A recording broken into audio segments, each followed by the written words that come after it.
seen Muslims being told by pro-Hamas activists how to vote in next week's municipal elections on the grounds that whichever candidate they choose should support a boycott of Israeli goods. Stuff like that is going on. So in my view, the introduction of the Islamophobia tightening up is all part and parcel of a campaign to produce a situation in which Britain becomes more and more Islamic. Majority they have common sense, they're able to see the difference between groups like ISIS, for example, and the moderate, reasonable majority of British Muslims. They're able to distinguish between the two. But to actually also pull up that there are now MPs that are Muslims that are coming on in Parliament, this is all of democracy, is to actually have the minority voices come and speak for that. So then what is the problem with that? Just the Labour government. You don't need to convince me that we have a challenge with free speech, but what I would say is...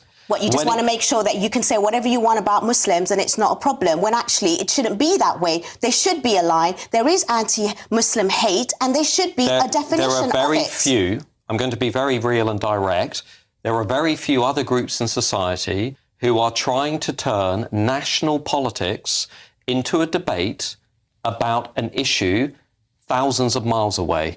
The election of MPs to Westminster, they are there to serve the national interest, not the interest of Islam. They are there to serve the national interest. It's not an interest of Islam. It's a humanitarian interest. It's about international law. It's about So you don't see any problem with how the MPs have conducted themselves? If an MP wins an election and says, I'm doing this for Gaza, you don't have a problem with that? That's just one aspect. So you don't have a problem with it? They're only saying that as one aspect. No one's just voting for them for that in particular case. You're just highlighting that. They have to be voted on for other issues actually pertaining to the UK. In a lot of those seats... It is just like everyone will have a sort of slogan and a propaganda line to a certain extent. So you don't have a problem with it, is what I'm asking. I think it should be included, like every other party includes the fact that, we should support and have the right for defense, whether it's Ukraine, whether it's, Israel. So what's the difference? It's only because it doesn't, affect your agenda with a specific group that you may not particularly want to actually, promote. Well, my agenda, the group I want to promote, is the national community, not a sectarian interest. But thank you so much for joining us, Fahima Mohammed. Very interesting.